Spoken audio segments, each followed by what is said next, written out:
Welcome to GD Law Studies question answer section la part 2 video idu. First comment pathina lifestyle. Hi madam, I have completed 12th in NIOS. I can apply for BA LLB next year. Please confirm madam. Yes, நீங்க எந்த ஸ்கூல்ல படிச்சிருந்தாலும் என்ன பேட்டர்ன்னா 10th 12th முடிச்சிருந்தா 5 years, 10th 12th minimum 3 years ஒரு degree complete பண்ணியிருந்தீங்கன்னா 3 years. So வந்து நீங்கள் வந்து தாராளமாக வந்து நெக்ஸ்ட் இயர் அப்ளை பண்ணலாம். நெக்ஸ்ட் கொஸ்டின் பார்த்தீங்கன்னா சந்தோஷ். குட் ஈவினிங் அக்கா. அக்கா 3 years LLBக்கு நான் ரிசல்ட் லெட்டர் ரைட் பண்ணுறதுல அப்ளிகேஷன் நம்பர் போடலை, ஏதோ ப்ராப்ளம் ஆகுமா? நீங்கள் அந்த ஆல்ரெடி மார்க்ஸ் வச்சுருக்கீங்க இல்லையா, கன்சாலிடேட் மார்க் ஷீட், அதாவது சிங்கிள் மார்க் ஷீட் கூட தானே இதை அட்டாச் பண்ணி அப்லோட் பண்ணியிருந்தீங்க. ஸோ ஒன்றும் இஷ்யூஸ் வராது. உங்களுடைய நேம் அதில் இருக்கும், ரிசல்ட் காப்பியில் வந்து உங்களுடைய நேம் இருக்கும், அதுவே போதுமானது, எதுவும் இஷ்யூஸ்லாம் வராது. நீங்கள் ஆன்லைன் கவுன்சிலிங் அப்போ என்ன பண்ணுறீங்கன்னா உங்களுடைய ஒரிஜினல் டாக்குமெண்ட்ஸ் அப்லோட் பண்ணுவீங்க இல்லையா, அப்போ வந்து முடிஞ்ச வரைக்கும் உங்களுடைய கன்சாலிடேட் மார்க் ஷீட்டோ அல்லது வந்து 6th sem மார்க் ஷீட்டோ வாங்கிடுங்க. ஓகேங்களா? நெக்ஸ்ட் பார்த்தீங்கன்னா Dhanalakshmi. Thank you ma'am, welcome Dhanalakshmi. Next comments பார்த்தீங்கன்னா வேல்தரன். 87 பிசி கவர்மெண்ட் காலேஜ் சீட் கன்ஃபார்மாக கிடைக்குமா அக்கா? வேல்தரன் 87% ஓகே, பிசி கேட்டகரி ஓகே. 5 years-ஆ 3 years-ஆன்னு சொல்லிட்டு நீங்கள் மென்ஷன் பண்ணலை. 87%க்கு கிடைக்கிறதுக்கான வாய்ப்புகள் இருக்குது கவர்மெண்ட் அண்ட் ப்ரைவேட்டில். நெக்ஸ்ட் கமெண்ட்ஸ் பார்த்தீங்கன்னா யோகா.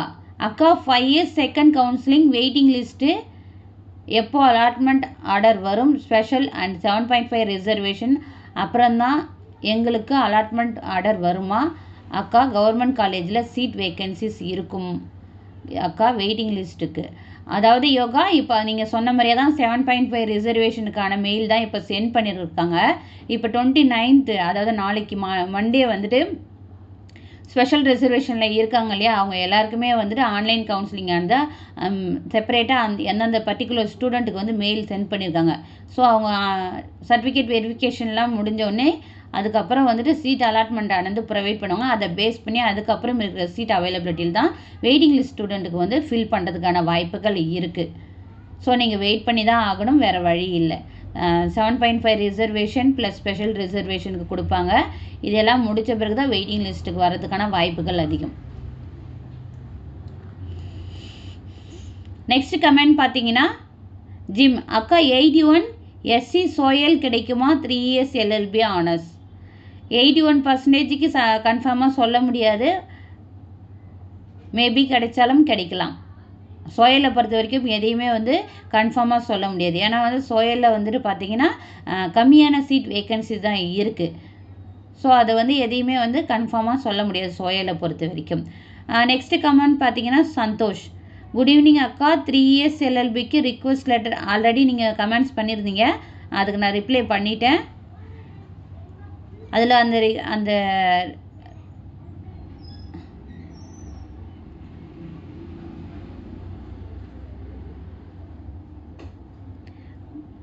குட் ஈவினிங் அக்கா. 3 years LLBக்கு நான் ரிக்வெஸ்ட் லெட்டர் ரைட் பண்ணுறதுல அப்ளிகேஷன் நம்பர் போட ஏதாவது ப்ராப்ளம் ஆகுமா?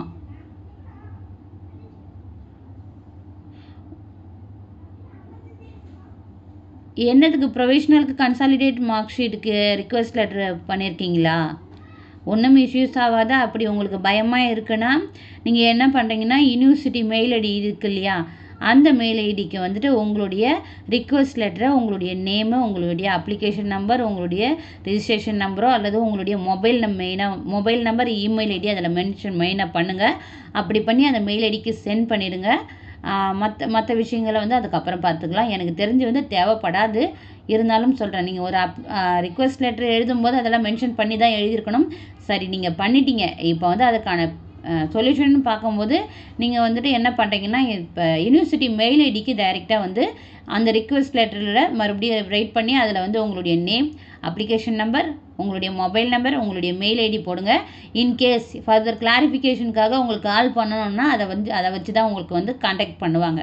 ஸோ அதுக்காக நான் சொல்கிறேன். சந்தோஷ், நீங்கள் வந்து இதை வந்து ஃபாலோ பண்ணுங்கள். அப்போ மற்றபடி எதுவும் பிரச்சனை இருக்காது. ஓகேங்களா?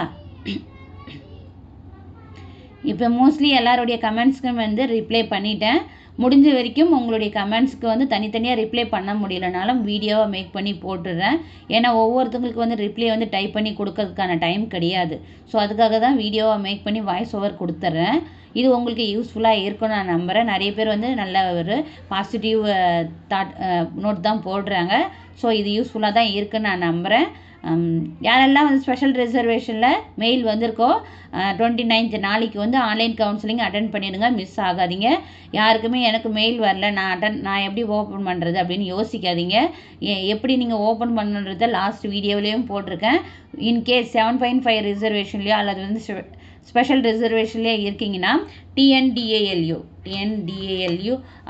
அந்த வெப்சைட்குள்ளே போங்க. அந்த வெப்சைட்குள்ளே போய்ட்டு உங்களுக்கு ஸ்க்ரீனில் தெரியும் ஆன்லைன் கவுன்சிலிங் 2024-25 இருக்கு இல்லையா, இதை வந்து நீங்கள் கிளிக் பண்ணிங்கன்னா இதில் வந்து உங்களுடைய application number, date of birth கேட்கும். அந்த உங்களுடைய அப்ளிகேஷன் நம்பர், டேட் ஆஃப் பர்த்தை கொடுங்க. ஏஎல்சின்னு ஸ்டார்ட் ஆகும் உங்களுடைய application number.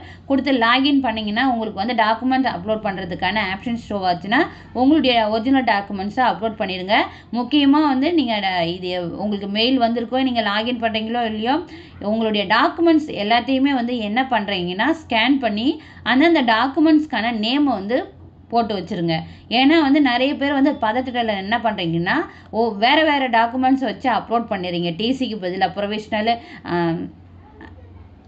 Provisional consolidate mark sheet, community certificate மாற்றி அப்லோட் பண்ணிட்டு நான் மாற்றி பண்ணிட்டேன்னு சொல்கிறீங்க.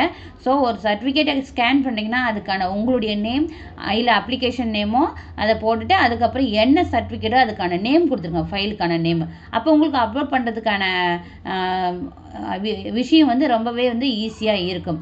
இல்லை உங்களுக்கு வந்து இதில் ஓப்பன் பண்ணியும் உங்களுக்கு வந்துட்டு டாக்குமெண்ட் அப்லோட் பண்ணுறதுக்கான ஆப்ஷன்ஸ் எதுவும் ஷோ ஆகலைன்ற பட்சத்தில் இதில் வந்து லாகின் இருக்குல்ல, லாகினில் வந்துட்டு ஸ்கூல் ஆஃப் எக்ஸலன்ஸ் இல்லை அஃபிலேட்டட் லா காலேஜஸ் தான் ஸ்பெஷல் ரிசர்வேஷனுக்கான மெயில் வந்து சென்ட் பண்ணியிருக்காங்க. இதில் வந்து கிளிக் பண்ணிங்கன்னா இதில் வந்து 5 இயர்ஸா 3 இயர்ஸான்னு கேட்கும். நீங்கள் வந்துட்டு 5 இயர்ஸ் கொடுத்துங்க. 5 இயர்ஸ் கொடுத்தீங்கன்னா உங்களுடைய ரிஜிஸ்ட்ரேஷன் நம்பர் ப்ளஸ் வந்துட்டு உங்களுடைய டேட் ஆஃப் பர்த் கேட்கும். அந்த date of birth registration number நீங்கள் கொடுத்தீங்கன்னா, ரிஜிஸ்ட்ரேஷன் நம்பர்ன்றது உங்களுடைய அப்ளிகேஷன் ஏஎல்சின்னு ஸ்டார்ட் ஆகும் இல்லையா, அது கிடையாது. நீங்கள் அப்ளை பண்ணும்போது உங்களுக்கு ஒரு மெயில் வந்திருக்கும். அந்த மெயிலில் உங்களுடைய ரிஜிஸ்ட்ரேஷன் நம்பர் ப்ளஸ் உங்களுடைய டேட் ஆஃப் பர்த் வந்திருக்கும். அந்த நம்பரை மட்டும் தான் நீங்கள் போடணும். உங்களுக்கு ஸ்டார்டிங்கில் நம்பர் தான் இருக்கும், எந்த ஒரு ஆல்பபெட்டிக்கும் இருக்காது. அந்த ரிஜிஸ்ட்ரேஷன் நம்பரை போட்டு லாகின் பண்ணி பாருங்கள். உங்களுக்கு டாக்குமெண்ட் அப்லோட் பண்ணுற ஆப்ஷன்ஸ் காமிச்சுதுன்னா டாக்குமெண்ட்டை தாராளமாக நீங்கள் அப்லோட் பண்ணலாம். மெயில் வரலன்னு சொல்லிட்டு நீங்கள் யோசிக்க வேண்டிய அவசியம் கிடையாது. மோஸ்ட்லி வந்து ஆன்லைன் கவுன்சிலிங் அட்டன் பண்ணுறவங்க எல்லாருக்குமே வந்து சீட் கிடைக்கிறதுக்கான வாய்ப்புகள் அதிகம். யாரும் பயப்பட வேண்டிய அவசியம் இல்லை. கவர்மெண்ட்டில் கிடைக்கலனாலும் ப்ரைவேட்டில் கிடைக்கிறதுக்கான வாய்ப்புகள் இருக்குது. நிறைய பேர் என்ன நினச்சிக்கிறீங்கன்னா காலேஜ் ப்ரிஃபரன்ஸ் உங்களுக்கு வந்து சூஸ் பண்ண சொல்லுவாங்க. மெயினாக வந்து இதை தான் நீங்கள் பண்ணணும்.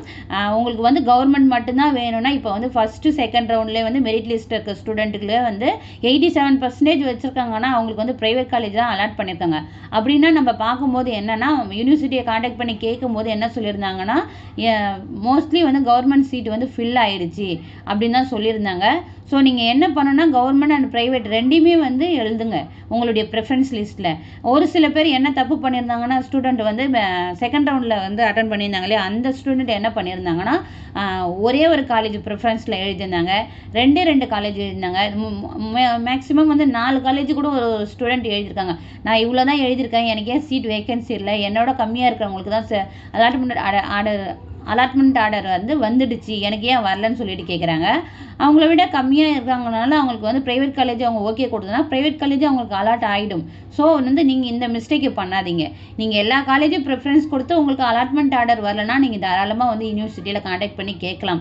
ஏன் வரல, நாங்கள் வந்து எனக்கு என்ன மிஸ்டேக் இருக்குது, ஃபர்தர் மிஸ்டேக் இருக்குன்ற பட்சத்தில் அதை ரெக்டிஃபை பண்ணுறதுக்கு நான் என்ன பண்ணணும்னு சொல்லிட்டு நீங்கள் ஒரு ரிக்வஸ்ட்டாக கேட்டுருந்தீங்கன்னா அதுக்கான சொல்யூஷன் அவங்க சொல்லுவாங்க.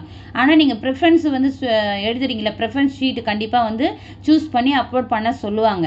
அந்த சூஸ் பண்ணி அப்லோட் பண்ண சொல்கிறப்ப உங்களுடைய காலேஜ் இப்போ கவர்மெண்ட்டாக இருந்தாலும் சரி ப்ரைவேட்டாக இருந்தாலும் சரி உங்களுடைய கட் ஆஃப் வந்து ரொம்ப கம்மியாக இருக்குதுன்ற பட்சத்தில் நீங்கள் என்ன பண்ணணும்னா ப்ரைவேட்டையும் தாராளமாக சூஸ் பண்ணலாம்.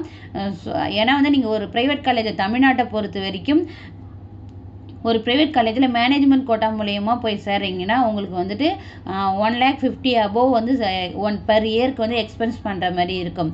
இதுவே வந்து நீங்கள் கவர்மெண்ட் கோட்டா மூலயமா ஒரு ப்ரைவேட் காலேஜில் போய் அலாட்மெண்ட் கிடைக்குதுன்னா உங்களுக்கு வந்து பெர் இயருக்கு வந்து 85,000 சொல்லியிருக்காங்க. ப்ளஸ் வந்து செமஸ்டர் ஃபீஸ் தான் இருக்கும். இயர்லி வந்து உங்களுக்கு வந்து 50,000 ஆச்சு கம்மியாகிறதுக்கான வாய்ப்புகள் இருக்குது.